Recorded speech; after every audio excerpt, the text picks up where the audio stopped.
વાવેતર કરેલું ને એ આમની સાથે જ જે એમને વાવેતર કર્યું ને એ સાથે જ કર્યું હતું, પણ ખેડૂતની ખેતી પદ્ધતિમાં થોડોક ફેર હોય. જે વિકાસભાઈ ખેતી કરી હતી એની અંદરમાં એમને કપાસ વાવેલો હતો ઉનાળા દરમિયાનમાં, અને વચ્ચે પછી શિયાળામાં મગફળી લીધેલી હતી. આ ભાઈએ જે વાવેતર કર્યું હતું એમાં કપાસ વાવેલો જે હતો ને એમાં કપાસના વચ્ચે વચ્ચેથી જે છે કાઢીને બાંબુ વાવ્યા હતા.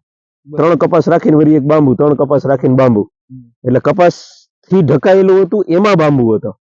અને વિકાસભાઈએ જે ચાહ કર્યા હતા બાંબુ માટેના એ ચાહ આખા ખાલી રાખ્યા હતા અને એમાં બાંબુ જ હતા, એમાં કપાસ હતો નહીં. એટલે જે પ્રકાશ લેવાની તાકાત, જે ન્યુટ્રિશન લેવાની તાકાત શરૂઆતમાં છોડમાં હોવી જોઈએ એ વિકાસભાઈને ત્યાં શરૂઆત થઈ હતી. પછી આની અંદરમાં શિયાળા દરમિયાનમાં જે છે એ મકાઈ વાવી હતી અને વિકાસભાઈએ ત્યારે મગફળી વાવી હતી. મગફળી નીચે થાય મકાઈ જે રહ્યું જમીન ચૂસી જાય અને મકાઈ જે રહ્યું ખેંચે અને કહ બધો લઈ લઈએ તો જે છોડને જે સમયે 6-7 મહિને કહ મળવો જોઈએ એ કહ બધો અહીંથી વયો ગયો. શરૂઆતમાં જે પોટેન્શિયલ થી કામ થવું જોઈએ એ કામ ન થઈ શકે તો તમારો ગ્રોથ એટલો થોડો ધીમો થઈ જાય. પહેલેથી જે આમાં આતોડા રહેવાની વાત છે ને, પહેલેથી જે ડિફરન્સ પડ્યો ને યાર 18 મહિના 20 મહિના હાચવવાની વાત જે રહી ને એ ખાલી એટલી જ કે તમે કપાસ વાવો કે ગમે વાવો એનાથી એટલું છેટું આવતા જાવ. એક ચા ઓછો થઈ છે તો તમે નક્કી કરો બાંબુ તમારા માટે મેન છે કે વચ્ચેનું ઇન્ટરક્રોપ મેન છે. તમે ઇન્ટરક્રોપમાંથી બહાર નીકળીને બાંબુ વાવવા માટે જાવ છો તો તમારે ઇન્ટરક્રોપને વધારે ધ્યાન ન દેવાય, તમારે બાંબુને વધારે ધ્યાન દેવાય. આટલું જ ખાલી જોવાનું છે. ઇન્ટરક્રોપમાં ગમે એ કરો, તમે ચાહની સાઈઝ ફેરવી નાખો, અલગ વસ્તુ વાવેતરમાં લઈ લ્યો. આનું તો પાણી તો મુખ્ય આહાર છે, બરોબર? હા, જેટલું પાણી મળશે એટલું આ પોષક વધુ લેશે ને. એમાં બીજી એક વસ્તુ છે, આ ખેતરના ઓનર જે રહ્યા વર્ષ દિવસ અહીંયા હતા ગામડે, પછી ઓનર જે રહ્યા એ રાજકોટ છે અને આ સામે જે રહે છે એમને આપી દીધું છે તારે જે છે મારું આ બાજુનું ખેતર એ વાવવાનું, આમાં પાણી પાઈ દેવાનું. તો હવે આ ધોરિયા પાવામાં મને મજા આવતી હોય ને ઓલા ધોરિયા પાવામાં મજા ન આવતી, એમાં સમય લાગતો. ઘણા બધા ફેક્ટર કામ કરે ને ઈ ઓનર પોતે કેટલા સક્ષમ છે. ડબલ થઈ ગયું ને. હા, અને પાછો રસોઈ હોય ને. આ કેનું ખેતર છે? તમે 15 દી એકવાર 20 દી એકવાર આવતા હોય રાજકોટ થી. એટલે નાની નાની વસ્તુ છે પણ નાની નાની વસ્તુ આ કાયદેસર રીતે ચેન્જ કરાવે છે. વચ્ચે નિંદામણ કઈ થયું નથી, બરાબર? બાંબુ લીધે નથી કે નિંદામણ કરેલું છે આમાં. અત્યારે મેન તો તડકો આવતો નથી. કોઈ પણ વૃક્ષ નીકળે તો એને તડકો આવે તો અંકુરિત થાય. આમાં ઘાસ ઘણું પ્રકૃતિ એનું બિયારણ છે, પણ તડકો આવશે તો ઘાસ નીકળશે. તડકો આવતો નથી એટલે ઘાસ નીકળે. બીજું ઉપર પાંદડા છે તો પણ તડકો નીચે જમીનમાં જતો નથી. જ્યાં તડકો નહીં આવે એટલે તમારે ઘાસ એક જગ્યાએ નહીં થાય. આ દાદાએ કીધું કે ઘાસ તમે વાવીને નાખી દો, મલ્ચિંગ કરો. ઘણા મલ્ચિંગ પેપર વાપરે છે, ઘણા ઘાસ નું મલ્ચિંગ કરે. કેમ કરે મલ્ચિંગ? મલ્ચિંગ નો એક જ ફાયદો કે ઘાસ નો નીકળે, તમારે નીંદવું ન પડે. શરૂઆતમાં નાના હોય ને એટલે જ્યાં સૂર્યપ્રકાશ નહીં આવે ત્યાં તમારે ઘાસ નહીં નીકળે. તમારે 1.5 વર્ષ સુધી કે 1 વર્ષ સુધી તમારે ઘાસ કાઢવાનું રહેશે. પોતાનો છાંયો થઈ જશે પછી તમારે ઘાસ નહીં થાય. અત્યારે આપણે મારા ફાર્મમાં જોયું તો પાણી અને ન્યુટ્રિશન 2 જ વસ્તુ આપવાની થાય. ઘાસ કે કશું બીજું કઈ નહીં. અંદર ટ્રેક્ટર ચલાવવાનું કશું નહીં. ઓનલી ફોર પાણી 10 દિવસે અને ન્યુટ્રિશન 1.5-2 મહિને, બીજું કશું કઈ નહીં. ન્યુટ્રિશન નો ખર્ચો બહુ જોરદાર છે. 7 વીઘાની અંદરમાં 2 થેલી અત્યારે યુરિયા નાખું છું. 250 રૂપિયાની થેલી આવે છે, 500 રૂપિયાનું થાય. 2 મહિને 2 થેલી યુરિયા નાખી દેવાનું. ઈ પણ મજૂર થી નખાવાનું નહીં. આગળ ધોરીઓ હોય, સણિયાનું આવે, સણિયામાં 10 કિલો મૂકી દેવાનું, પાણી સાથે ઓગળીને છેક સુધી આવી જાય. એક સાથે 1/2 વીઘો જમીન ચાલે એટલે 2 કલાક એકવાર નાખું ફેરવવાનું, બીજું કઈ ટેન્શન નહીં. પાણી પાવાની બહુ માથાકૂટ. 2 થી 2.5 કલાક એક નાખું આયલું આવે. છોડ નાના હોય અને આપણે યુરિયા આપી તો બરી જાય ખરું? વધારે આપી તો બરી જાય. પ્રોબ્લેમ આવે. ફરી આપો તો બરી જાય, વધારે આપો તો બરી જાય. કેટલું આપવું? નાના હોય તો છે ચપટી એક જ અપાય 3 થી 4 મહિના પછી. જેમ મોટા થાય અત્યારે આને કઈ કશું અસર નહીં થાય ગમે એટલું આપવું. નાના પ્લાન્ટ ને ઓછું જ આપવાનું. નાઇટ્રોજન ડાયરેક્ટ આ નહીં, કોઈ પણ વસ્તુને યુરિયા માપે જ આપવાનું થાય. યુરિયાનો જેટલો ફાયદો છે એટલો જ નેગેટિવ ઇફેક્ટ થાય. માનો કે છોડ વાવ્યો છે એનાથી તમે થોડુંક છેટું નાખો તો હાલે ને? છેટું નાખો તો કઈ મતલબ નથી ને. એમાં નાઇટ્રોજન જ છે અને ક્ષાર નાઇટ્રોજન છે. તમે એને જેટલું જોઈએ એટલું જ લેશે, બાકી તો બધું તમારે હવામાં વહી જશે જમીનમાં બીજી જગ્યાએ. તો જોઈએ એટલું જ આપવાનું, હું કામ છેટું નાખીને જાજુ નાખવાનું, વેસ્ટ જ કરવાનો હે ને. તો જેને નજીકમાં જ નાખીને જેટલું વધારે નથી નાખવું, છેટું નાખે એટલે બારવાની બીક ન લાગે. એની ક્વોન્ટિટી ઓછી કરી નાખવાની, ઓછી કરી નાખ, નજીક નાખો લિક્વિડ પણ કરી ઓછું નાખવાનું નાખો ને.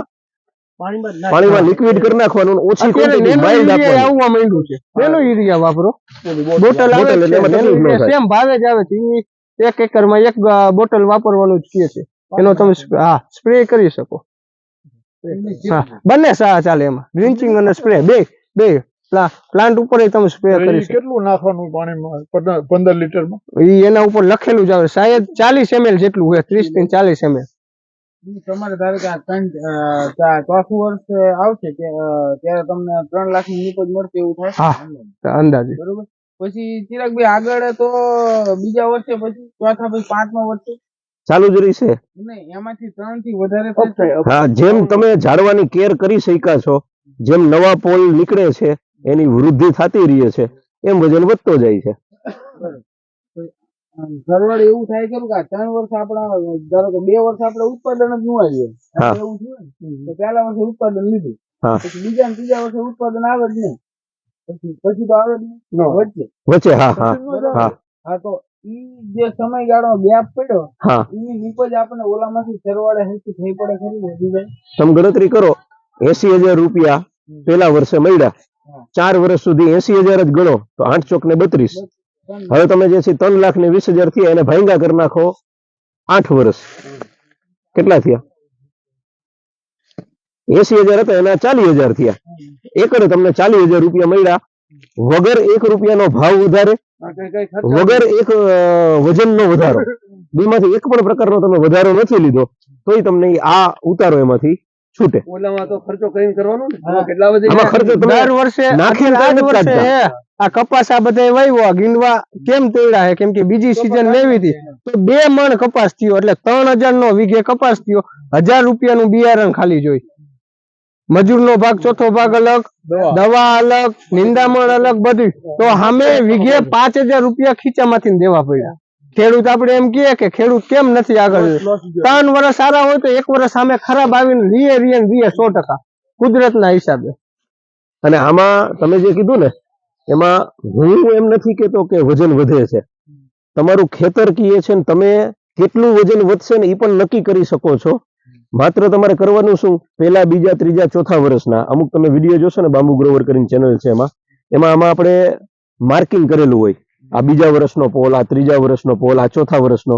તમારા જ ખેતરમાં 2 પોલ કાપવાના, એના વજન કરી લેવાના. કાચા પોલનો વજન તમને કેલ્ક્યુલેશન તો કહી દેશે કે આટલું થાય છે. ઈ વજન કરતા રહ્યું એટલે ઓટોમેટિક ખબર પડે કે 10 થી 12 કિલો નાનામાં નાની જે હાઈટ વાળું હોય ને એનો વજન થાય. એનાથી ઉપર જે છે એ 12 કિલો, 15 કિલો, 16 કિલો, જેવી વેરાયટી, જેવી થિકનેસ, હાઈટ અને જેટલા વર્ષની મેચ્યોરિટી. એકચ્યુઅલી આજ આપણે જે છે ને, અમે બેઝિકલી ઓફિસ કરી નાખી છે મોરબીમાં, એટલે બધા આવી ન શકતા હોય, મોરબી જે છે બધાને ઓલું થઈ જાય, એ અમે દરેક પ્રકારના પોલ રાખ્યા છે. એક જ ઝાડવામાંથી 2 પોલ કાપ્યા હોય, એક 3 વર્ષ જૂના અને એક વર્ષ દિવસ જૂના. બેયનો વેઇટ તમે હાથેથી ઉપાડો ને તો તમને ખ્યાલ આવી જાય કે આ બેયમાં ખાલી વર્ષ વધારે રાખવામાં કેવડો વજનનો ફેર છે. આપણે આપણા જ ખેતરમાં કાપીને જે છે કેલ્ક્યુલેશન કરવા 100% વધે છે. રિવર્સ બાંબુ એક જ એવું છે, કોઈ પણ તમે લઈ લ્યો, નીલગિરી લઈ લ્યો, લુમિયા લઈ લ્યો, મોગીની લઈ લ્યો, કે વુડની કોઈ પણ ટ્રી લઈ લ્યો, પહેલા વર્ષથી સૌથી મેક્સિમમ ઉતારો આપે જ્યારે કાપો ત્યારે. એના પછીનો સેકન્ડ ઉતારો એનો ઓછો આવે, ત્રીજો ઉતારો એનાથી ઓછો આવે. બાંબુ એક જ છે જે રિવર્સ હાલે, પહેલા ધીમું થાય, પછી વધતા 10 થી 12 વર્ષ કે 14 વર્ષે મેચ્યોરિટી પૂરી કરે. આ જ એનો ગુણધર્મ છે. એટલે ઉતારોની બધી આવે જ, એના રેકોર્ડની બધા તમારે જોવા હોય તો જે ફાર્મર તમારી આજુબાજુમાં વાવેતર થયું, જેમ તમે સુરેન્દ્રનગર લીમડી કયો છો નજીકમાં છે, એમને તમે રિક્વેસ્ટ કરો ને ફાર્મરને કે તમારે કઈ ન કરવું કઈ નહીં, મારે મારા આઈડેન્ટિટી માટે થઈને થોડુંક તેમાંથી કટિંગ કરીને જોવું છે. 1 વર્ષે કાપી આવો, બીજા વર્ષે કાપી આવો, ત્રીજા વર્ષે કાપી આવો, તમારાથી તો આગળ જ છે 3 વર્ષ, તો ત્યાં સુધીમાં આપણને ખબર પડી જાય કેટલો વધારો આવે છે, કઈ વેરાયટીમાં આવે છે. બુકનું નોલેજ આમાં હાલતું નથી, પ્રેક્ટિકલ થઈને આપણે કરીએ એટલે બધું થાય છે. જાત અનુભવથી. અનુભવથી યસ.